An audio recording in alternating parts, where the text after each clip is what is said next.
Welcome to the Saturday Night Live Afterparty.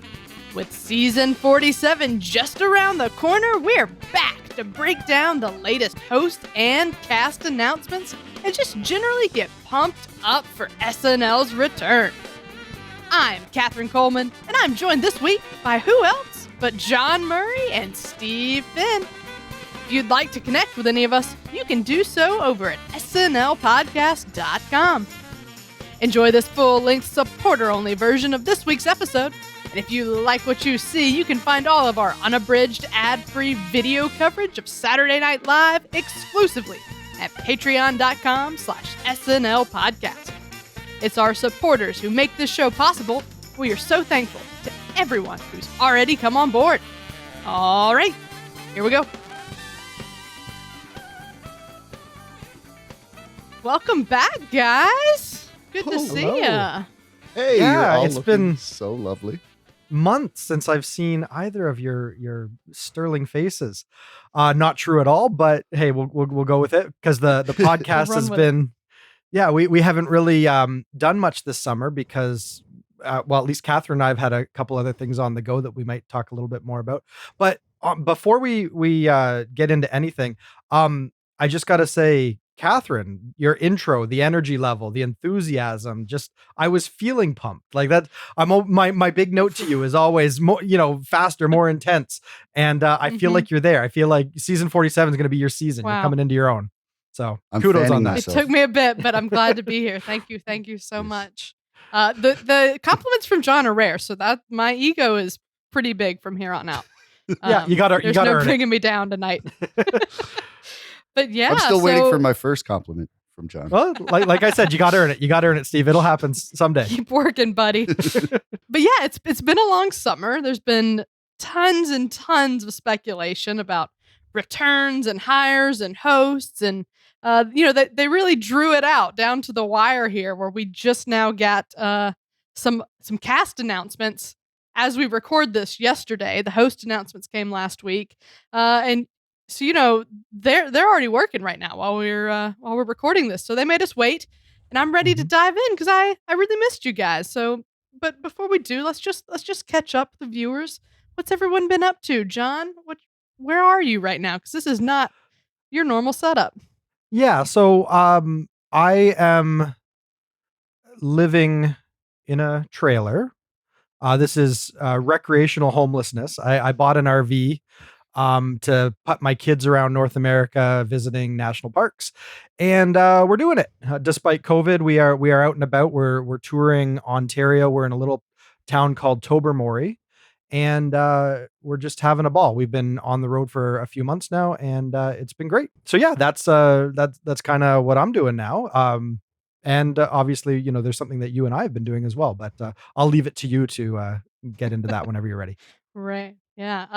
And Steve, you just mentioned to me that you graduated, so congratulations. Thank you. Grade 8. Yeah. It took you a little while, but Yeah. we're all really proud. Yeah, I'm still figuring out who I'm taking to prom. But no, it's been great. I decided to get at school pretty much nonstop since COVID hit, and Mm-hmm. why not? The time was going to pass anyway. And came out the other end, and still working for CBC, doing some Very production on a morning radio show that not a lot of people are awake for, but hey. Steve will be a big radio personality one day. I can't wait for it. We just need to, I think, time travel maybe for that to happen. Absolutely. Because we're nowhere near it. If you're impatient, you'll have to. But yeah, well, that's great. I've been, just doing my sketch comedy thing. I'm on a team with Boogie Manja called Wilburn. We perform occasional Fridays. There's no real, I think it's like every 6 weeks, maybe. I don't know. Mhm. And then I also just got hired to direct a sketch team at the Laugh Index Theater based out of DC. So that's been fun. We're getting that going. Sweet. And that'll be the 4th Wednesday of every month. Now you're And, doing a lot of this remote, right? Obviously, if you're involved in a troupe Mhm. in DC, you're doing all that remotely. Good to have many irons in the fire. yeah, lots of comedy being made. But the thing that's taken up most of my time has been hanging out with John doing Where We Were When, our podcast that we're producing with none other than Heidi Gardner. Yeah. Yeah. How was It's super that for an unexpected summer COVID treat? So I'm just gonna lay it out there. Didn't see that coming at all. There's probably, more than a few people that probably haven't been exposed to it. I think we talked a little bit about it in our season 46 coverage, but now that we've got it, it's out for people to be able to experience, we should probably just give people the breakdown. So in the spring, Heidi and her brother Justin, they'd been batting around wanting to do a podcast of some sort. They'd reached out to some production and funding places out on the West Coast, ultimately decided they wanted to do it themselves. So they had to figure out, well, like who do we know that we could collaborate with? And so discussions happened, and we just kind of buckled down over the break here between seasons because Heidi had time, we had time. And I think we've put out 11 episodes. We've got 4 more in the can that we're going to be dropping in October. And it's been a ton of fun. Like I've known Heidi previously, but not like super well. So there's always a little bit of maybe not intimidation, but her personality looms large, right? Like when you're around a celebrity, right, yeah. Especially someone you're a fan of, it's hard to just kind of like be casual and normal and like just see them as a peer friend. But now we've clocked how many dozens of hours, with them. And because of the nature of the podcast, you're getting to know them just by listening to the show and producing it. And when you're editing it, like you're hearing their life story basically. So we've really just had a really fun opportunity to get to know Heidi a lot better and be able to go on this ride of them kind of digging back into their childhood and talking about like the seminal movie going experiences of their youth. That is an infinitely fascinating thing to listen to, and so we've really enjoyed that. And we'd of course encourage everyone to go check it out so they can find it on YouTube, Where We Were When. Yes. Not hard to find. Of course, we'll put a link in the show notes and all that good stuff. And there might be, I don't know, just a couple fun guests coming up in October. I don't know who that might be, but people who are fans of this show, particularly this episode, they might want to tune in October because maybe some of the guests, it might be, the kind of people that they would it could enjoy. Be a crossover event. Yeah, maybe. Yeah. Who knows? We'll leave that hanging out there. We'll see what comes of it. But anyways, it's so far been a really fun ride. And that's why we haven't put out a lot of SNL Afterparty episodes, like vintage and off-season stuff. Because honestly, like Catherine, you've just been working around the clock editing these things. So we just couldn't put more on your plate. Been very busy. We can always get back to SNL. But what, like, do you have any, like, was there like a moment that you want to share with everyone? I mean, there's just been a million, but Right. We don't have to get into that. I think, take this as our official disclaimer that the SNL Afterparty is fully biased towards Heidi Gardner now. Sure, yeah. yeah. All objectivities are the window. The most lovely, kind, thoughtful person, and it's been such a wild ride and so fun, and she's just great. And like, I already loved her prior to this, and now I'm like, I just can't wait for her to be even more successful than she already is because I feel like she's my friend. And she's just lovely.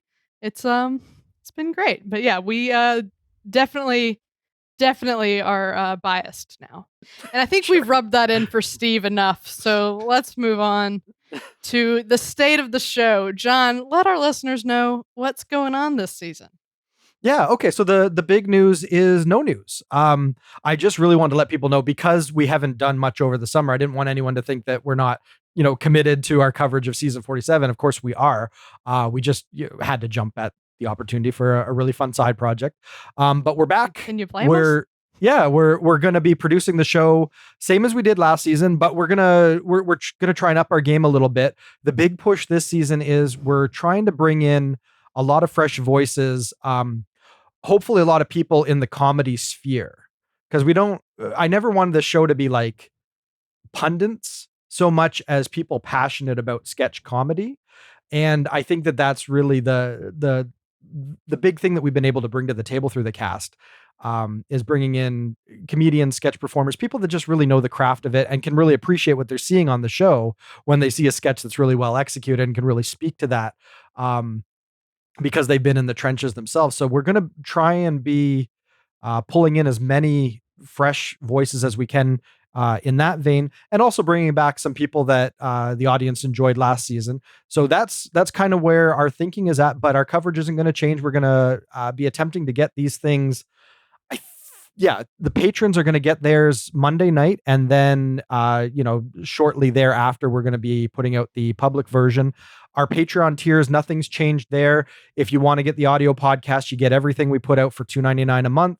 If you want the video podcast, the full length, unabridged, ad free version, that's $4 a month.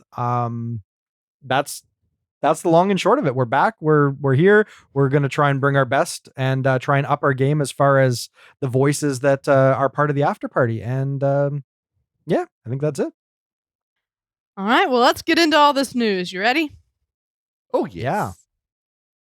All right. Well, up first, sadly, we do have a little bit of sad news to tackle, and that a few weeks ago, the legendary Norm MacDonald passed away from cancer. It was a big blow to not just the SNL community, but the comedy community at large. And I know Steve, he's one of your favorites, so I wanted to give you the chance to say something nice about him. He is one of my favorites, and I hope everybody out there is going down the YouTube rabbit hole of all the late night appearances he's made on Conan and Letterman, because there's just so much you could get into. He was one of the best, riffers out there, and he had a way of getting away with some of the most shocking material in a way that very few could. And he will be missed. I respect the fact that he kept it from the public eye that he was sick. Obviously, we were all surprised because it was never spoken about. But, I kind of get it. He went out, and all we ever talked about was how funny he was, and we never spoke about how funny he was for how sick he was. That was never part of the conversation, and I'm glad that he gave us that, and I'm glad that we had him because he was one of the best, and he'll be missed. So go down that rabbit hole and take in all the Norm MacDonald material you can. John, do you have a favorite Norm moment? Oh, not one like in my back pocket that I was planning on talking about. Rather than like a specific moment, I think what's worth saying about Norm MacDonald is that you could tell that. Well, you could tell a couple things. One, he was really, really good at sort of playing dumb, and he could get away with what he got away with because he would kind of act like, well, isn't this just common knowledge? Or like, isn't he would act a little oblivious or like a little shocked that anyone wouldn't be in total agreement with what he was saying. And that's all part of the shtick. That's part of what Norm did. But he took his comedy beyond just the jokes, which he could deliver in like a really like clever, unique Norm style. But there was just something about his personality that fed into his comedy.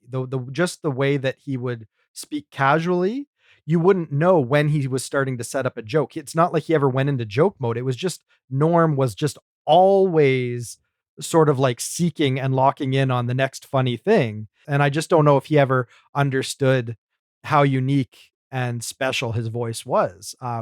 But it truly was. Next Absolutely. Weekend Update, we need to have at least one OJ one-liner and a I hope so. Frank Stallone punchline.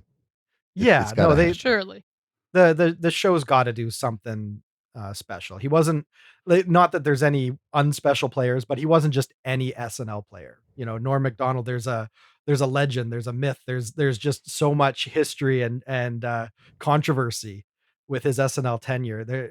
I hope they come up with something fitting to send him off right. Well, we can discuss that next week because I'm sure they're going to do something. Yeah, we'll find out. It'd be really weird if they didn't. Yeah. But for sure, we lost a very unique voice. Yeah.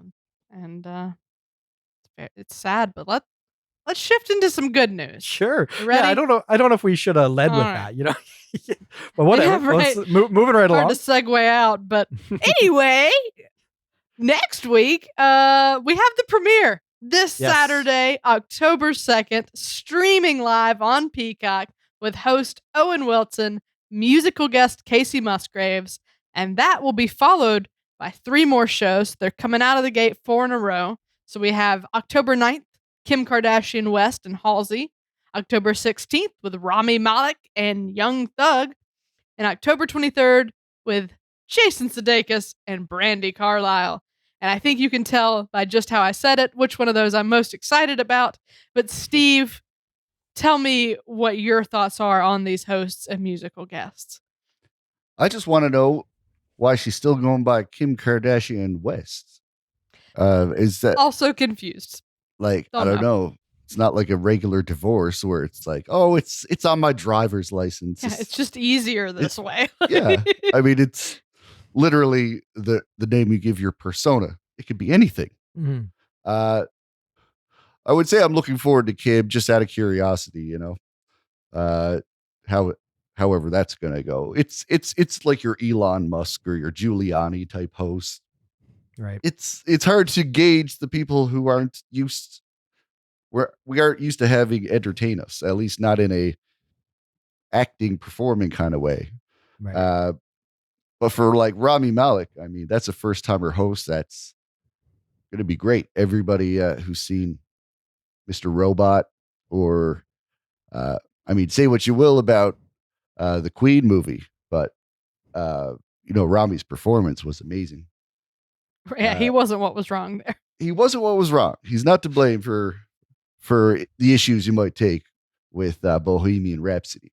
I mean, yeah, it's going to be a good set of hosts. Owen Wilson's been on fire. Jason Sudeikis has been on fire. If you've been into a lot of streaming television, these are the people who've come into your living room. So there's a lot of people looking forward to this. Yeah. I think all 4 are worth tuning into, if you ask me. Yeah, I'm excited. I think it's a good lineup. I mean, Kim Kardashian West is not, my first pick, but it'll definitely be an interesting show. I'm intrigued to see what happens. I think the musical guests are really standing out. So Casey Musgraves, I think, is great. Halsey's great. Brandi Carlile's great. Know a little less about Young Thug, but I'm really excited about those. I'm intrigued by the order of this because I think everyone had Jason Sudeikis pegged to host the premiere. So I'm assuming maybe there was a scheduling thing there. Because Owen Wilson, I mean, the Loki show, is big, but I would describe Ted Lasso as a bigger deal. So I definitely expected him to come out of the gate. And as a huge Ted Lasso fan and a huge Jason Sudeikis fan, I cannot wait for October 23rd. That's going to be an epic episode. I'm intrigued to see, which sketches they choose to bring back, which characters they choose to bring back. And, if we get a Ted Lasso parody, that would be really fun. So that one's definitely the one that's sticking out to me the most. John, what are your thoughts? Well, that's the one that sticks out the most to me too, because I've been saying, anytime we get listener questions and like, who do you want to see host? Mm-hmm. He's the one alumni that I'm like, how is he not hosting? Like, he's had such a stable and strong career since leaving the show that I would have pegged him like an Andy Samberg or someone who comes back within a season or two, something like that. And we haven't seen him yet. And so I was just always wondering, like, is he going to crest and no longer be relevant and kind of miss that window? But it turns out, he's just getting started. Like this Ted Lasso thing. How many Emmys did it just garner? Like all of them? I think it won 10. Yeah. So it's kind of serendipity that the show held off on bringing him in, or he held off on coming in, because you're not going to get a better moment than this. So happy that he's finally booked. The nice thing about a Jason Sudeikis show is that we don't know for sure, but I have to assume there's going to be some friends of the show in the mix on that. Like, I bet he's going to want to revisit a couple things and we're going to see some familiar faces. If that's the case, all the better. I like alumni shows. They're always tent poles for me. Mhm. So that's definitely the one I'm looking forward to. The rest, all wild card spots. Owen Wilson, I would not have pegged that. Kim Kardashian, I've never watched an episode of the Kardashians. I'm more of a fan of her early work. And as far as who's the other host? Oh, Rami Malek. I really enjoyed the Queen movie. So that's where, I'm surprised that I was surprised that he actually didn't host earlier when that was kind of like Mhm. his big vehicle. Cause that was, I thought, a performance that was praised at the time. So, yeah, that's really all I got on that. Yeah. Well, I'm definitely excited to see how these shake out. Mhm. Let's keep going. Our next piece of news, there's a new director in town. Don Roy King has exited the show after a 14-year run that won him 11 Emmys. Including one this I year. wish him nothing but the best, including Right. one this year. Absolutely. I think he did a great job. This is a show that I don't think it's possible to understand or imagine how difficult it is to direct. Uh, so, you know, best of luck to our new director, who is Liz Patrick. I'm very excited to see what she brings. She's directed the Ellen DeGeneres show, as well as a lot of Ellen's other shows, like the Game of Games and, all those other specials that Ellen puts together. And then she also spent 15 years at MTV doing TRL in the 90s and a lot of their live stuff over, the early 2000s and stuff. So, definitely interested to see how this goes. They've said that there's nothing you can do to prepare for directing SNL. So, definitely interested to see, what we can garner about Liz Patrick's vision for SNL over these first 4 episodes. Do you guys have any thoughts on this, John? I wish I had some kind of a hot take, but I really don't. Like these transitions happen every decade or so. And the show goes on. Like the show is so industrialized, for lack of a better word, like modularized. Like all the pieces have been documented now for 40 plus years, and all the kinks have been assessed and worked out. And even though it is a feat that it gets on air each week, so much of it comes down to everybody just knowing their role and executing well. And so much of that is out of the director's hands. Like the director is the glue. The director is the one that on the fly has to be, really sharp and in the moment and just solving problems in their head before they become problems. Like I can't understate how important it is to have a great director, a great quarterback, so to speak. But the show is such a machine, and there's so many talented people there underneath the director, helping to realize the director's vision in the moment, that I'm not even slightly worried, and even if the first couple episodes feel a little fumbly and it's just like they're getting their sea legs. Well, we had some fumbly episodes under the best directors we've ever had in the show too, right? Like every week is a different crazy. So even if coming out of this first stretch of episodes we're like, oh, that felt a little shakier, there's just a different feel to it or something, don't read into it, because that's probably half just the placebo of you watching extra careful to see where the seams are, and see if anything's not coming together quite right. But remember, SNL is never perfect. It gets filtered through the director, and it's always brilliant and wonderful for what it is, but it's never perfect. And I wouldn't expect that from this director either. So, oh, absolutely, yeah. I'm just interested. If there'll be anything new. Maybe something slightly different we could see from this person. Steve, you got any brilliant insight? Well, it's interesting that she comes from a background working with MTV. Seems to be a great place to cut your teeth if you want to direct for SNL. Beth McCarthy Miller had a similar start. Or I don't know about start, but she certainly had some experience there. Seems like the perfect training ground to end up on SNL. Let's talk about our next topic, which is the writers' room. And there's not really much to discuss there because for whatever reason they just refuse to tell us anything about that until the credits roll on the premiere. Yeah, so we have nothing. Maybe I'm the only one who cares. Maybe that's what that is. we have nothing official to report. There has been a little bit of turnover, so No. that will be forthcoming, but we're not the show to I don't know, to Yeah. spoil things or whatever. Whenever SNL's ready to say what SNL's going to say, then we'll find out more about that. We'll find out. So Yep. that'll be a conversation for maybe after the premiere. For sure. The only thing we know for sure is that Sudie Green Right. left. Yeah. And yeah, we'll discuss the rest of those changes next week. But for Mhm. now, let's roll on to the big piece of news, which is what everyone really is here for, and Right. that's the cast changes. This is all anyone ever really wants to talk about in September. This is what we've been waiting on. Exactly. And they love to string us along as long as they can. So we just found out we're going to do this weird thing we've decided up front. We're going to talk about the sad part first and then circle around. So first of all is that Lauren Holt, featured player last season, has been released.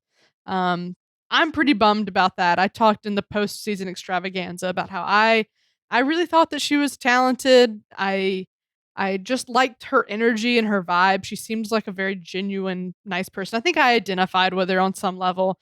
So I'm actually just really bummed to see Lauren go before really having much of a chance. In a cast that big in a COVID season, I personally hoped that there would be maybe a little more benefit of the doubt given. But also I'm not behind the scenes, so I don't know if there was, what's going on. But definitely sad about that.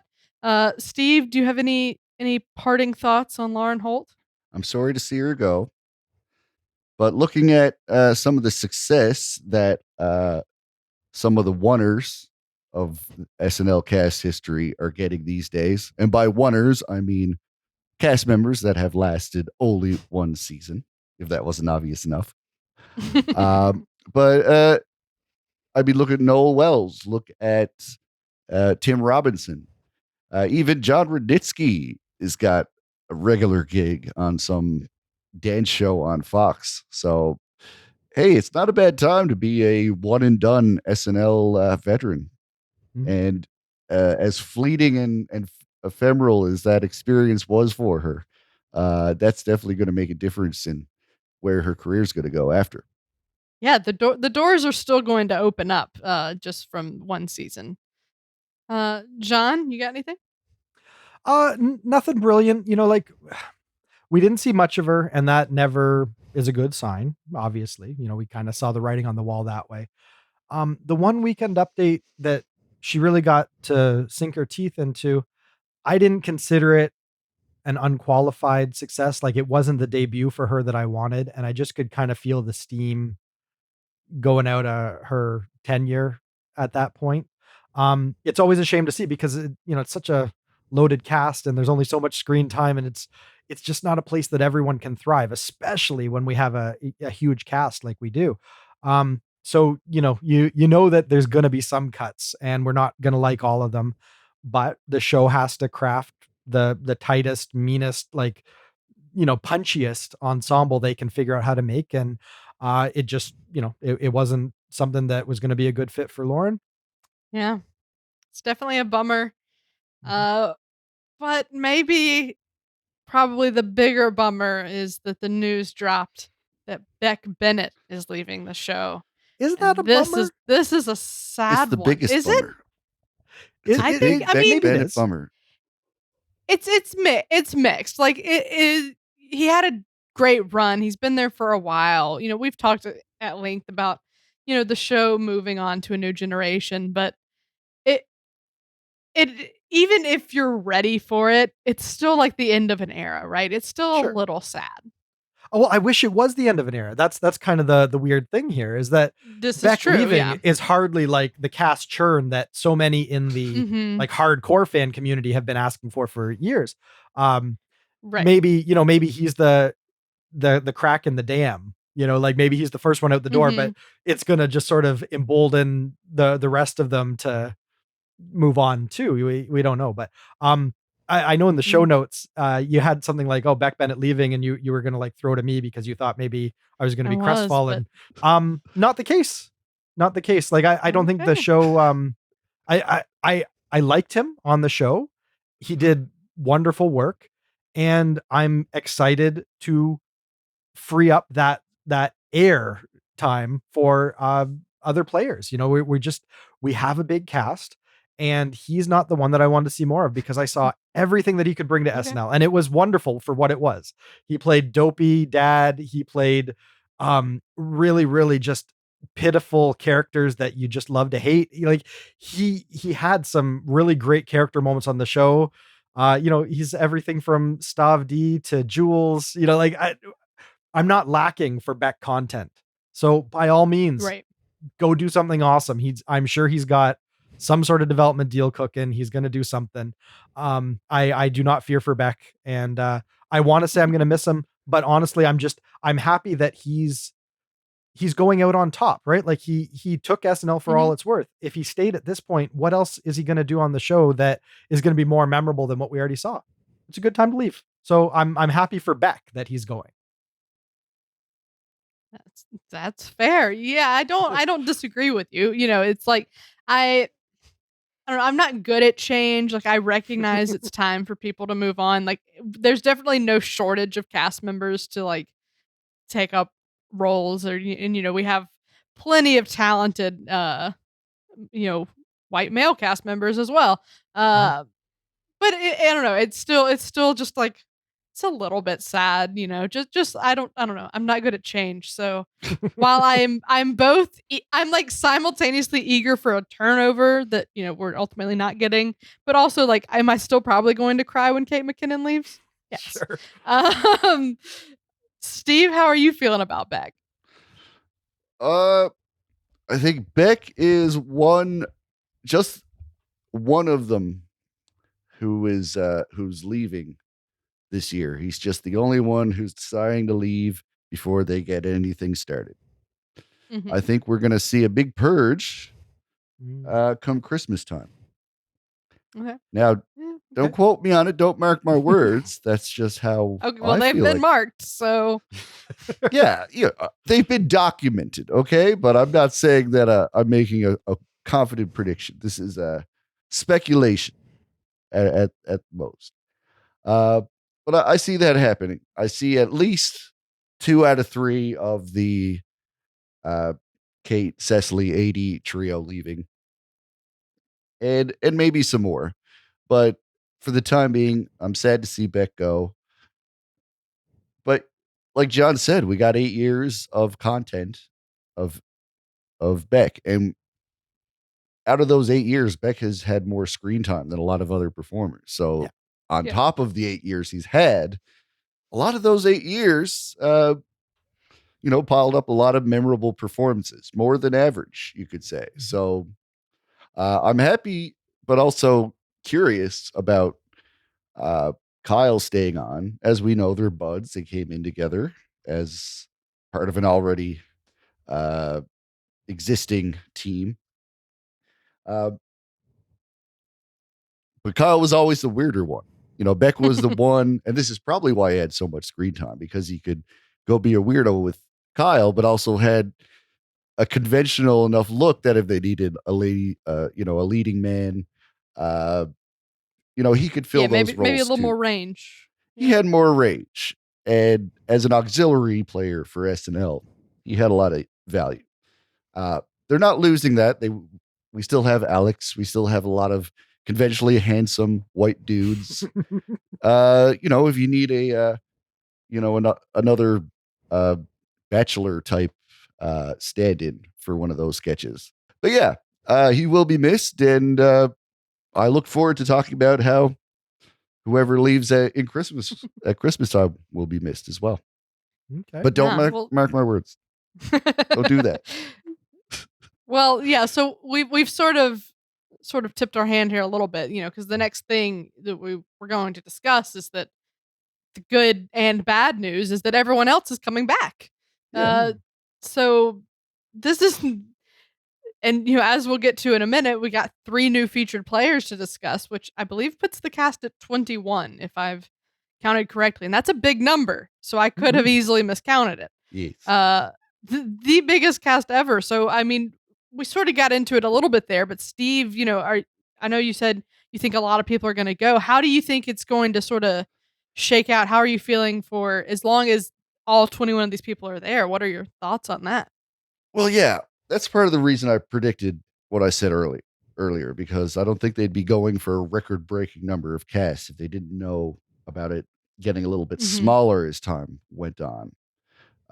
Losing 2 and gaining 3 makes the cast 1 bigger and a little bit fresher. I mean, one of the people we lost Right. was Lauren Holt. She wasn't exactly stale bread. So yeah, I mean, it freshens up the cast a little bit, but that fresh ratio has got to take the advantage of losing a couple of more older people before this cast starts to make sense. We're in an Mm-hmm. awkward phase of SNL where people will look back and be surprised that some of these performers were in the same cast at some point. Yeah, it definitely seems like we're in a lengthy era that also is having a lengthy transition. Yeah. Um, and I don't know. I'm not sold on people leaving at Christmas. We'll see. Because I know, or I've seen reports that like Kate's not going to be there until November. She's like filming, I think, the Joe Exotic thing. I'm thinking maybe some other people have commitments and they'll be in and out, kind of like we saw last season. Now that door's open, I'm maybe that's going to be a bigger thing. Maybe people have projects and they'll be in and out more. So, we won't always have 21 people there at any given time. But I don't know. I'm really interested to see how it plays out. With SNL's already, it's so hard to get airtime, as we've seen years and years. And now the cast keeps getting bigger. I don't see how it's possible to have that many people. And so if you have 21 people in the building for a show, you're only going to see half of them, I feel like. There's just not a great chance to get even a second of screen time if you're there and there's also 20 other people acting in the show. So it's going to be interesting to see how that spreads out. And yeah, I don't know. We've already said Lauren knows what he's doing, so we'll see what happens. I'm sure there is some sort of plan. There is some sort of reason. It just has yet to be revealed to us yet. So yeah, John, what are you thinking? I'll take a run at trying to figure out what the reason is.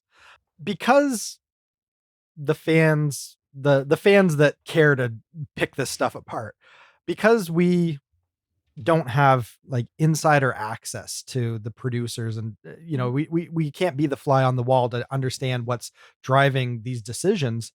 We tend to look at SNL and judge these decisions when they drop based on how SNL has conducted itself in the past.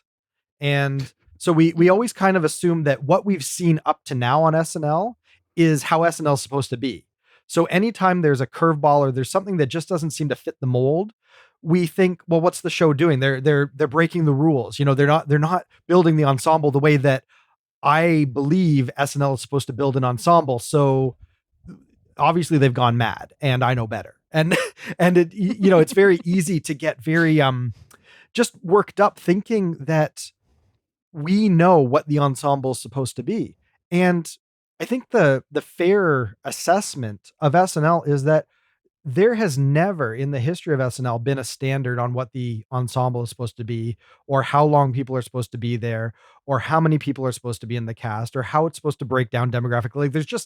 There's never been a template or like an era that you can point to that is the quintessential, this is perfect SNL ensemble. This is what they should always be trying to emulate moving forward. It's always a product of the budgets on hand, the contract obligations already in place, the needs of the ensemble based on the culture around them, like what kind of comedy is making sense for the show at that time, or who they need for political impressions, or whatever it is. There's a million things that are always in flux. And on top of that, as the show becomes more of an institution, it's less beholden to some of the just sort of the circumstance that was foisted on it in the past. I'm sure that the producers have learned over time that the show is a more stable beast and more predictable and just easier to work with when you don't have big rebuilding years, or when you don't have like just a whole cast turnover like they had in the mid 90s or whatever. I think that they make these decisions based on the idea of having as little audience jarring level change year to year. I think they would like SNL to just be this sort of like slow moving creek that just kind of washes these players downstream at its own pace. And it's not something where everyone's supposed to come or go at a certain time, or eras are supposed to be blocked out in 5-year chunks or whatever. Like, we've had eras in the past because that's just how things worked out. It wasn't because the show was saying, well, here's the line in the sand for this era, we need to rebuild now. It was foisted on them. And because it isn't foisted on them anymore, and they've learned how to, much like a sports team, continue to build out their bench and just feed into their ensemble subtly year over year, and try out more people year over year, and be willing to cut people year over year, that they aren't in a position where they have to do big rebuilding years. And I think that's the motivation. I think that the SNL fan community just hasn't clued into the idea that SNL isn't trying to turn over their cast. They are trying to preserve the talent that is going to, get them viewers and turn out the best possible show. They're trying to preserve as much of that cachet and that core star power, and feed into it and groom and build into it rather than turn it over. And I think that has a lot more to do with why, as long as I've been doing the podcast, the conversation every September is this the year when everybody goes? Is this the year when we start the new era? That's not SNL. There's no such thing as an SNL era anymore. And people need to start to understand that. SNL is just an institution, a juggernaut that pushes forward, and people come and go, and you're not going to have these huge sea changes. Now, occasionally a bunch of contracts are going to line up where a bunch of people do leave all at once, but that's not going to be because the show has calculated that way for years out and decided, this is our line where we're going to begin our new era and let the other people come up and own the stage. That was a good aside to add for security, by the way. Fair enough. Yeah. Yeah. I mean, that's a really good point. Extending this sort of how we're looking at it as a transition into, to where,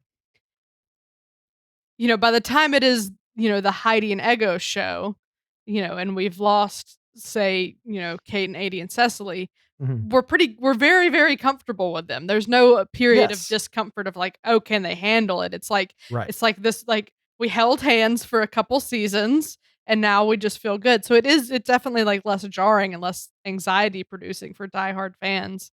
And as much as we would love to be, the people like us and the people that, maybe frequent the subreddit or Twitter, right? Yeah. As much as we may say, man, we've seen a lot of Kate, the world at large has not, we are not representative of the entire country to say, like, the people who are much more casual viewers that make up the majority of their audience, really, she's the person they know. She's the person they want to see. So yeah, they're not going to be, anxious to move on to their new era when that's still what most people are looking for. Yep. That's what SNL means to them, Exactly. Everyone thinks that when someone gets to the top of their contract, it's their time to go. And they think that the show views it that way too. And I think there's good reasons for wanting to see people leave the show from a fan perspective. But for the production, why would they want to prematurely cut ties with a crowd pleaser like Kate McKinnon? Why wouldn't they want to keep her around as long as she is the face of the show and the one people are tuning in for? Like, why would you ever kill the golden goose? So the show, again, isn't thinking of, well, they're at 7 years. We don't think that we're going to get anything great out of them, so we might as well just cut them loose. They're probably thinking, well, more of the same, please. The audience loves you. Let's do that again. Let's get you back. What do we need to do to make this happen? I think those are the conversations that are happening. And that's why another tool that SNL's learned is we don't need to be precious about guarding our talent from branching out and still staying on the show. There used to be, more hard and fast rules with that kind of stuff. But now I think Lorne realizes, or the show at large realizes, that okay, maybe this player needs to go film a movie and they can only be in 10 episodes a season. Still having them in the marquee, having them in the opening montage, and having them sprinkled throughout the season for continuity and to bring comfort to the people that are tuning in for them, like to give people the familiar faces so that they also have time to embrace the new faces isn't a bad idea. And the nice thing about that is they don't have to pay them for the time they're not there. And that opens up some budget for a new featured player. So I think the trend over the next few years is going to be a lot of people sticking around, but you end up getting 8 episodes out of 21 from them per season because they do have extracurriculars and they're only willing to sign up for, like a partial engagement to the show, but it keeps these familiar faces around. So I think we're going to see more of that. Yeah, well, that's a great point. And I think it's always important to bring up different ways of looking at these things other than just the purely fan perspective. Yes. Because the show is, they want to make money and they want to have viewers, right? It's not just about pleasing us, the fans. Yeah. So thank you, John, for reminding us of that. Yeah. Hashtag not my SNL. Yeah. Right. Well, let's move on. Let's talk about these new people we've got in here. Let's discuss what we think their things are going to be. We've got 3 new featured players. So we have Aristotle Athari. I couldn't find a certain pronunciation of his name, so I hope I got it right. He's been on Silicon Valley. He played the guy with the chair pants. He was in Goat Face with Hassan Minhaj, and he's directed some stand-up specials. We also got James Austin Johnson, who kind of blew up virally on Twitter for having a really, really good Trump impression. He was also in Hail Caesar and many other sort of small movie roles and TV roles. And then last but not least, Sarah Sherman, who a lot of people know as Sarah Squirm, who does a lot of sort of body horror, like horror comedy, alt comedy stuff. So yeah, those are our 3 new faces coming in. I don't know if y'all had the chance to really look into anything. I did, but Steve, do you have any thoughts on these people? Well, Aristotle Athari, I hear that name. My first thought is that's the first guy I've ever heard of who's named Aristotle, except for Aristotle. And then I put it together that he was Gabe from Silicon Valley, a small but memorable character. And anybody who's a fan of that show, we don't have to get into it, but that character that he plays is meant to get under your skin. And I think it's very successful. Definitely. In that intent. You got to owe it to Aristotle for a very patient and controlled performance there. And I remember watching that thinking, that's a guy I want to pay attention to. This is a guy who finds like a subtle underlayer, like your Heidi's. People like that. So he's very welcome on the cast. When I realized he was Gabe, that was all the audition that I needed personally to welcome him on the cast. Yeah, this one's interesting too, because like usually, I mean, not always, but with featured players, they don't always have like a ton of acting credits or a ton of TV and movie credits. But this guy has a pretty extensive resume, so that's really interesting to see that kind of coming in. And he his headshot that they posted looks like a statue. Yeah. Like he is a very pretty man, I will say. Not to objectify him, but just like pretty is an intentional word that I did choose. Very striking features that I didn't notice when he was Gabe, but I did notice in that headshot. But yeah, good resume. I'm definitely excited to see what he brings to the show. He honestly looked like CGI to me when I saw that. He did. John, you got any thoughts on Aristotle? Yeah, he is quite striking. I have absolutely no thoughts on him. I was familiar with Silicon Valley, so it's nice to see that they're pulling in some people that aren't coming through the traditional paths that typically lead to SNL. That's kind of cool. And I think that that's actually pretty true of all of our hires this year. I don't know if that's a COVID thing, like maybe just scouting clubs in person, because that's kind of been disrupted. Maybe that's forced them to look in some other places, but I don't know. Like these are new kind of hires. I'm not really sure what they're going to bring to the show or what the show's looking for, but across the board, I'm just intrigued, and that's really all I can say. Is these are very interesting hires and not the conventional type of hires that I would have expected. Yeah. Mm-hmm. Yeah, it's going to be weird seeing how James Austin Johnson plays out, because a lot of the videos I watched of him, uh, and what's best about them is that they're based around improv. All of his Trump impressions, he basically starts with a general topic, and he's tapped so well into the mental train wreck of Trump's ramblings. He can really ad lib those Trumpisms effortlessly. And obviously that's not a skill that directly translates to things that are valuable on SNL. So yeah, maybe I have to look further into what he's capable of, but it's hard to see what he's directly going to bring to the show right now. Mm-hmm. Well, a Trump impression isn't worth as much anymore, but I assume based on how incredible that impression is that he's going to be a pretty talented impressionist. Yeah. So I'm definitely intrigued. I haven't really caught many more of his impressions online, but I'm sure he's got a lot. And I'm definitely excited to see how they hold up and how they use him, because, we've had people like Melissa Villaseñor come in who everybody pegged to be a big impressionist because she is so good at doing, the voices, especially of an impression. So I'm interested to see if he will make a name for himself that way, or if he's maybe got, something else to throw at us and we'll be, taken aback. But he seems like of these three, he is the most conventional to me, actually. Like he's the one where I was like, okay, yeah, this is what I expected. Right. Right. Sarah Sherman, on the other hand,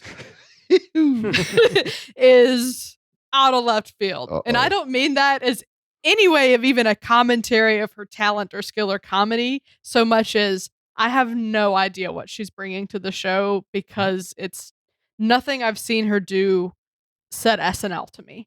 Like, I don't know what they're going to let her do. I don't know what she's planning on doing. It's fully a wild card to me. And I think she's very funny, but not someone I necessarily would have even thought wanted a job at SNL, to be honest.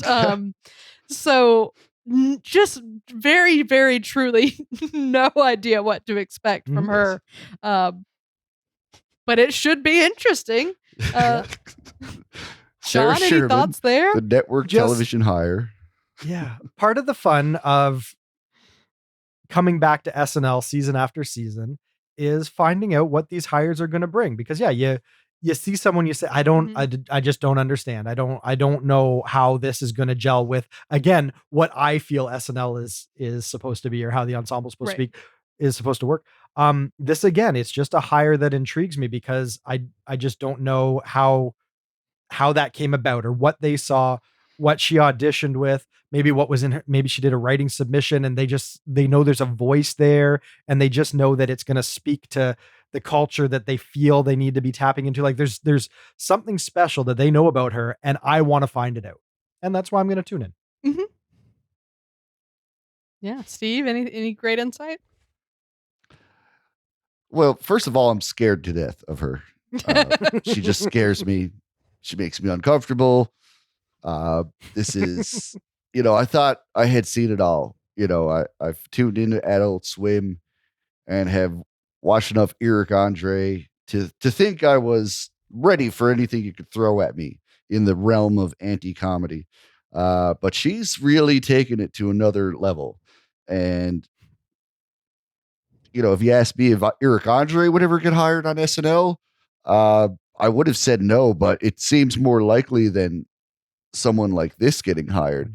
So yeah, it's going to be interesting, because she's built this name of Sarah Squirm, and as far as I can see, she's hired to be billed as Sarah Sherman, which is not a name she goes by in her work. Right. So I guess she's somewhat shedding this persona and stepping out into something more palatable, I guess. But like John talked about, how we think we know what SNL is supposed to be.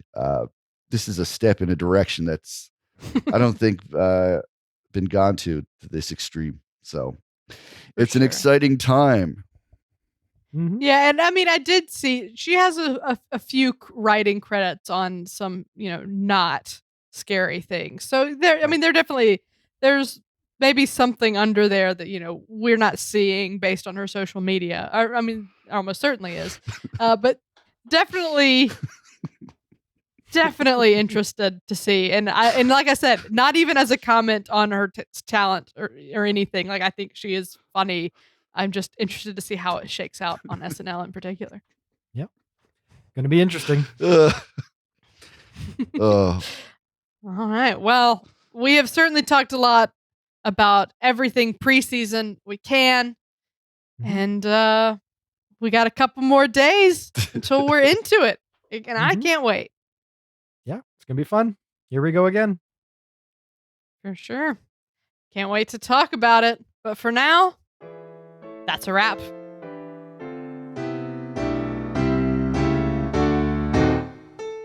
Thanks to Steve Finn and John Murray. And thanks as well to our most generous patrons, Sam Bowers, Neil Weinstein, Justin Gardner, Grace Kogan, and Brian Clark. If you're enjoying our show, please subscribe on YouTube or wherever better podcasts can be found. Your subscription helps us grow, and your support is greatly appreciated. We'll be back next week to cover SNL's Season 47 premiere with host Owen Wilson and musical guest Casey Musgraves. But until then, this has been episode number 141 of the Saturday Night Live Afterparty podcast. I'm Catherine Coleman. That's my story, and I'm sticking to it.